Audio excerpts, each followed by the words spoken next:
Bienvenidos una vez más a este proyecto y antes de que algo suceda como en la parte previa, quiero mandar un afectísimo saludo a Luis Alendar, quien fue el que sugirió este tema. Esta es la segunda parte sobre los años en que Francisco Villa fue un hombre buscado por la ley. En el segmento previo se fijó la postura con la que abordaría este tópico y se habló de las vertientes encontradas que existen en torno al personaje. Además, repasamos la infancia de Doroteo Arango y las versiones que describen cómo se convirtió en un bandolero. Si no lo has escuchado, te invito a consultarlo en los videos o episodios subidos previamente, según la plataforma que utilices. Retomando el relato, se mencionó que Doroteo Arango a lo largo de su vida formaría parte de diferentes gavillas. No obstante, los documentos van a resaltar a 3 individuos a los cuales se les puede dar el título de maestros, ya que influyeron mucho para que Arango se convirtiera en un hábil forajido. En la parte anterior se dijo que el principal fue Francisco Villa Hernández, de quien muy posiblemente Doroteo Arango tomaría el nombre y la fama. Ahora toca el turno a los 2 hombres que sí se tiene certeza que tuvieron bajo su mando a Doroteo Arango, los duranguenses, Ignacio de la Parra y Refugio Alvarado. Si bien es cierto que los dos eran muy cercanos, iniciaré con Parra. En su caso, su vida delictiva comenzó siendo muy chico, ya que su padre y tíos paternos eran gavilleros y avijeos, es decir, ladrones de ganado, y también eran subordinados del afamado bandolero sinaloense Heraclito Bernal.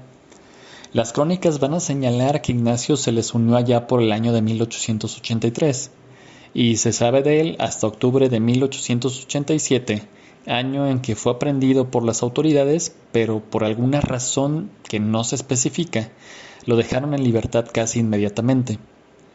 Para su mala suerte, a los pocos días vuelve a ser sorprendido cometiendo fechorías y es recapturado.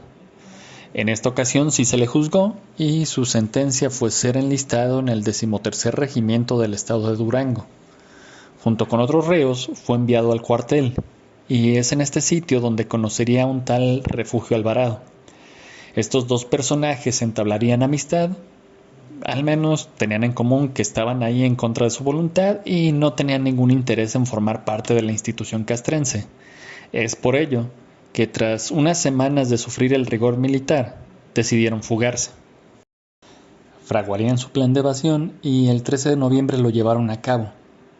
Para lograrlo, asesinaron a su centinela, que era el cabo Manuel Becerra, y durante la huida hirieron a un sargento.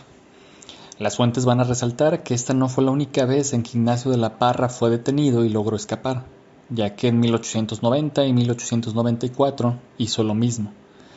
Estos documentos también retratarán a Parra como un hombre que actuaba de manera similar a la de Francisco Villa Hernández. Era temido debido a la crueldad y violencia con que cometía sus atracos y asesinatos. Algo interesante es que, además de que fueron contemporáneos, se cree que durante un tiempo Parra pudo haber sido subordinado de Villa. Ignacio de la Parra fallecería en un tiroteo en el puerto del Alacrán el 22 de noviembre de 1898. Según el informe del jefe de la Gendarmería del Estado, Octaviano Meraz, él y sus hombres fueron los responsables de terminar con esta lacra social. El gobierno lo recompensó con 2,000 pesos. Matías, su hermano, y Vicente, su primo, lograron escapar al arresto y fueron los encargados de encabezar la banda. Doroteo Arango estaría una temporada con ellos. En lo que concierne a Refugio Alvarado, los libros, documentos, podcasts y crónicas le van a pintar como un sujeto sanguinario y desalmado, adjetivos que se quedan bastante cortos para describir a este hombre. Son muchas las canalladas que cometió, pero aquí hay 2 ejemplos de los que más enervan la sangre, como cuando asesinó al alférez Salomé Guerrero, a quien conocía muy bien ya que era un antiguo compañero de trabajo y se decían amigos. Lo que sucedió es que Refugio Alvarado le robó a sus 2 hijas y, no contento con esto, regresó a buscar a Guerrero. Al encontrarlo, lo torturó. Una de las formas en que lo hizo fue llenarle la boca de queso, provocando con esto que a Guerrero se le obstruyera la garganta y se asfixiara. Al percatarse de que su víctima había perecido, Alvarado sacó su arma y disparó contra el cadáver hasta en 15 ocasiones. Después, tomó una piedra y con ella golpeó la cabeza del occiso hasta que se cansó. Finalmente colgó el cuerpo de un árbol y por alguna razón dejó en el sitio un trozo de carne, una cigarrera y una botella de mezcal. En mayo de 1897, Refugio cometió un asesinato sin ton ni son. Acababa de adquirir un nuevo rifle y traía ganas de probarlo. Es por ello que le disparó a un anciano de 70 años por la espalda. Fue este tipo de acciones lo que provocaría que su alianza de años con Ignacio de la Parra se rompiera a fines de mayo de 1898. No se tienen, como siempre, claros los motivos que van a provocar esta discusión, pero se sabe que hubo un fuerte altercado entre Alvarado y Doroteo Arango. Ignacio de la Parra, que era el líder de la gavilla, ante este asunto, decidió darle su apoyo a Doroteo y expulsar a Alvarado del grupo. Refugio inició con esto su actividad en solitario al mando de su propio grupo, mas no tuvo mucha suerte. Un mes después, ideó una emboscada para asaltar a Felipe López, dueño de la hacienda La Sauceda. El 13 de junio se desplegaron en un lugar conocido como la Cueva de los Lobos a la espera de su presa. El ataque se llevó a cabo como lo habían planeado, pero lo que no pudieron prever fue que las víctimas se defendieron a sangre y fuego, con tal bravura que dispersaron a los bandoleros. Refugio Alvarado murió en la refriega y, por este hecho, las autoridades dieron los 1,000 pesos de recompensa que había por la cabeza del bandido a los hombres de Felipe López. Y estas fueron las brevísimas biografías de estos hombres que enseñaron a Arango cómo ser un bandolero. Pero, para todo esto, ¿qué rol jugó Doroteo en estas agrupaciones durante este periodo de su vida? ¿Era alguien importante o uno más de los subordinados? ¿Era igual de sanguinario que sus patrones? Una vez más, como todo en este relato, se nos van a presentar dos imágenes de un mismo hombre, diametralmente opuestas para explicar esto. Los documentos que se alinean a lo que Katz llamó la leyenda blanca van a aceptar que Pancho Villa era un bandido que mató personas, y esto es malo, claramente esto es algo malo. Sin embargo, van a resaltar que también había en él un gran sentido del bien, y esto hacía que a pesar de ser un malhechor, siempre trataba de ayudar a los necesitados. Es así que la figura de Francisco Villa se convirtió en un tipo de Robin Hood mexicano, porque asaltaba a los ricos y abusadores hacendados y repartía sus botines con los más necesitados. Se cuenta que en la primera semana de estar con esta gavilla había conseguido un botín de 3,000 pesos. Para aquella época, esta cantidad era más de 10 veces lo que ganaba un jornalero en un año. Tiempo después, la banda dio un golpe importante al robar a un minero la suma de 150,000 pesos. La parte que Arango recibió fue de 50,000 pesos, lo que además de ser una pequeña fortuna, nos indica que era alguien hábil dentro del grupo y le tenían aprecio. Con tanto dinero, podía vivir de manera cómoda por mucho tiempo. Es por ello que Pancho Villa decidió salir de la gavilla. Sin embargo, en menos del año ya no le quedaba nada. Se nos aclara que no se debió a que Doroteo Arango fuera un derrochador o un mal administrador de su dinero, sino todo lo contrario. Esto fue porque tenía por costumbre ayudar a todo aquel necesitado que acudía a él. Villa en sus memorias enumeró a algunas personas a las que ayudó. Por ejemplo, a su madre le dio 5,000 pesos y repartió una cantidad similar a sus parientes. Antes de que cruce la idea de nepotismo por la cabeza, también vienen varios casos de personas a las que socorrió que no fueron sus familiares, como lo sería el caso de Antonio Retana, un hombre ya mayor que tenía mucha familia y no veía bien. A él Villa le dio el dinero suficiente para poner una sastrería con todo y un empleado que se la trabajara. Como es natural, al gastárselo todo, tuvo que regresar con las gavillas para continuar hurtando. Y a lo largo de estos casi 16 años, Arango estaría yendo y viniendo entre varias gavillas o bien trabajando como líder de sus propios hombres. Esto se debía a que cada vez que sus compañeros o jefes cometían alguna injusticia o acto reprobable, Doroteo se molestaba y decidía separarse de ellos. En una ocasión abandonó la gavilla de Ignacio de la Parra porque sus socios asesinaron a un anciano por el simple hecho de que no quiso venderles pan. Fue con la llegada del nuevo siglo que Doroteo Arango se sintió cansado de esta vida de crímenes. En sus memorias relató que habló con su amigo Luis Orozco y le dijo que quería vivir de una manera honesta. Debido a su mala fama en Durango, decidieron irse al estado de Chihuahua para empezar de cero. Se asentó en Parral y ahí trabajó como minero y maestro albañil. Para su desgracia, las autoridades descubrieron muy pronto quién era en realidad, por lo que no le quedó más remedio que huir y volver a ser un bandolero. Durante la primera década de 1900, Doroteo Arango, alias Pancho Villa, puso en práctica todo lo aprendido con Parra y Alvarado y se convirtió en un bandolero temido. Su territorio de acción sería el extenso estado de Chihuahua, desde donde también se aventuraría de vez en cuando los vecinos estados, en especial el de Durango. Y quizás su vida nunca hubiera cambiado en lo más mínimo, si no fuera porque en 1910 conoció un hombre llamado Abraham González, quien, después de mucho, lo convencería de unirse a un movimiento armado encabezado por Francisco I. Madero. Villa recordaba su primer encuentro con González y en sus ya mentadas memorias al respecto diría: "El noble mártir de la democracia, invitándome a vindicar por medio de la revolución los derechos del pueblo ultrajados por la tiranía. Allí vine a comprender por primera vez que todas las amarguras, todos los odios, todas las rebeldías acumuladas en mi alma en tanto año de sufrir y de luchar, me habían dado una convicción, una fortaleza, una energía y una voluntad tan claras que debería yo ofrecérselas a mi patria para liberarla de tantas víboras que le devoraban impietosamente las entrañas". Pero toca el turno de conocer la versión de las fuentes que se alinean con la leyenda negra. Por ejemplo, Rey de Cel Mendoza asienta que, sin tomar en cuenta los asesinatos que Arango cometió de manera conjunta, se tiene la certeza de que mató a por lo menos 15 personas entre 1897 y 1911. Sin embargo, es muy probable que el número haya sido mucho mayor, pues, según el periodista John Kenneth Turner, el mismo Arango había alardeado de llevar la cuenta de 57 asesinatos solo en su época de bandido. Cada víctima era una marca en su revólver. Además, nos revela que Doroteo Arango, durante su rol de forajido, poseía un apodo, el cual era el Gorragacha, esto por usar un sombrero maltratado y grasiento metido hasta las orejas. Mendoza y Celia Herrera han sostenido que este personaje no era más que un criminal, sanguinario y oportunista. En sus obras enumeran varios de los crímenes y asesinatos que Pancho Villa cometió antes de unirse a las filas de la Revolución Mexicana. Por ejemplo, el 7 de febrero de 1897, en un potrero de la Hacienda de Menores, jurisdicción de San Juan del Río, asesinó al jornalero José de la Luz Soto Rentería por haber intentado impedirle el paso a través de la propiedad, y así lo admitió en las memorias dictadas a su secretario, Manuel Bauche Alcalde. Dijo: "Vaciándole mi pistola, lo dejé muerto allí mismo".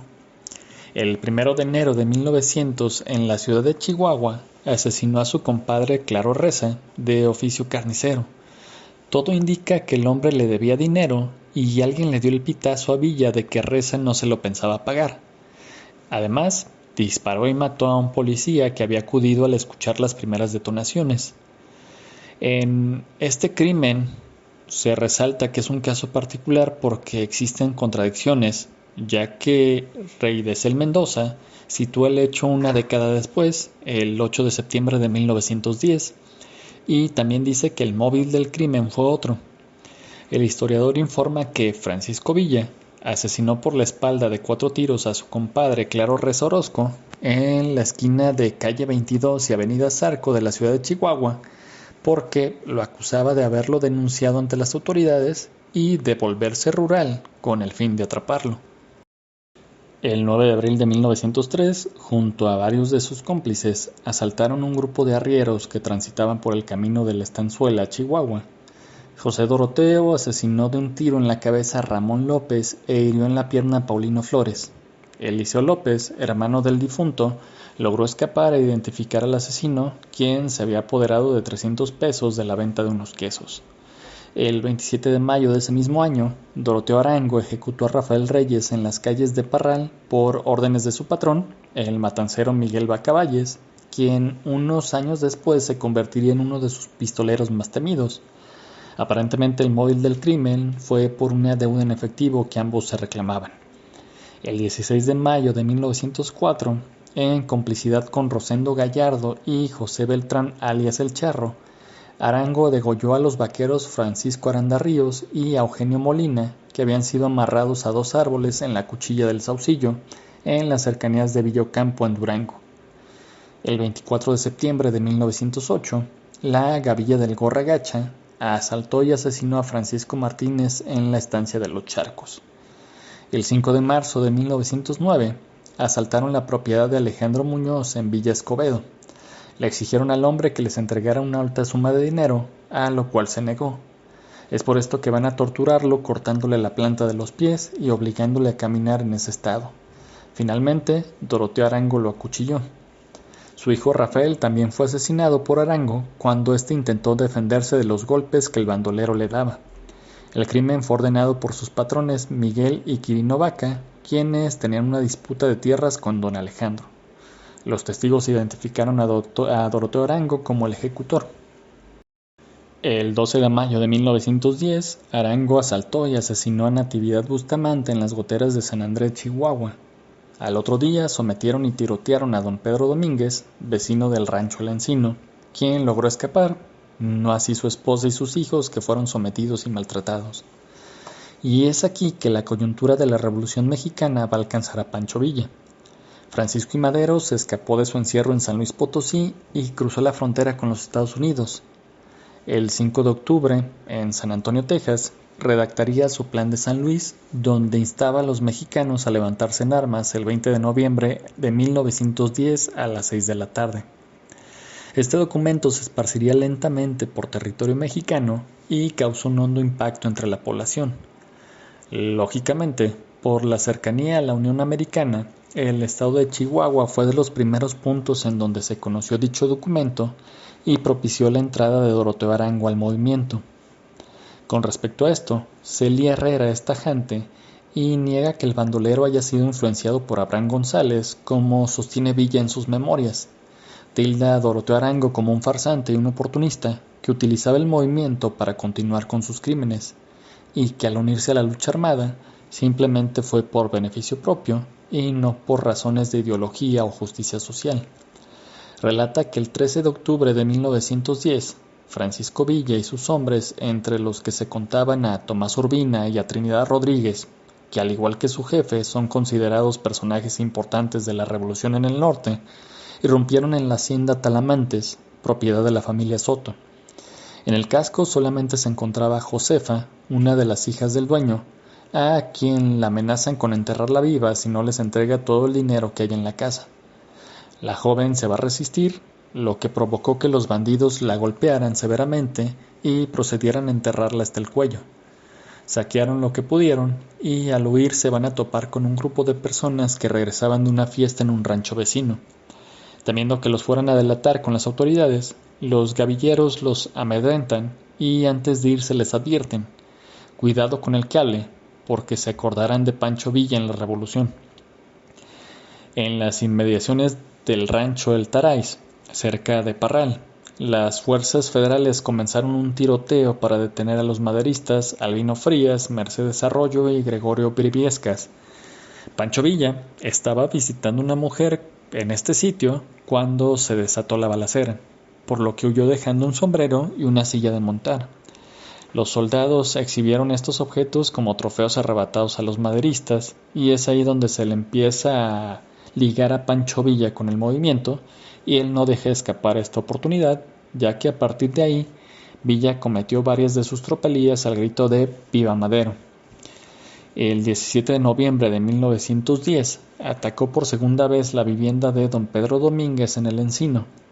En esta ocasión el hombre se defendió hasta agotar su último cartucho, habiendo matado a uno de los bandidos y herido a otro. Villa y su compadre Eleuterio Soto aprovecharon esto para someterlo y asesinarlo. También mataron a su empleado don Remigio Rivera, a pesar de estar desarmado. Todo porque éste les había gritado «bandidos». 3 días después de este crimen, Francisco Villa y su banda se incorporarían a las fuerzas maderistas comandados por Cástulo Herrera en las goteras de la ciudad de Chihuahua, y con esto se daría por terminado la etapa del bandolero Pancho Villa para dar paso a la del revolucionario. De lo que hizo Francisco Villa durante la revolución lo abordaré en otro momento. Gracias por haber llegado hasta aquí. Si te interesa escuchar más contenido de historia, astronomía, crímenes, leyendas o casos paranormales, te invito a darte una vuelta a este proyecto llamado La Clio de Guanatos. Lo encuentras en diferentes plataformas como lo son YouTube, Spotify, Anchor, Apple Podcasts y Google Podcasts. Sin más que volver a agradecerte, pasa buen día, tarde o noche. Hasta pronto.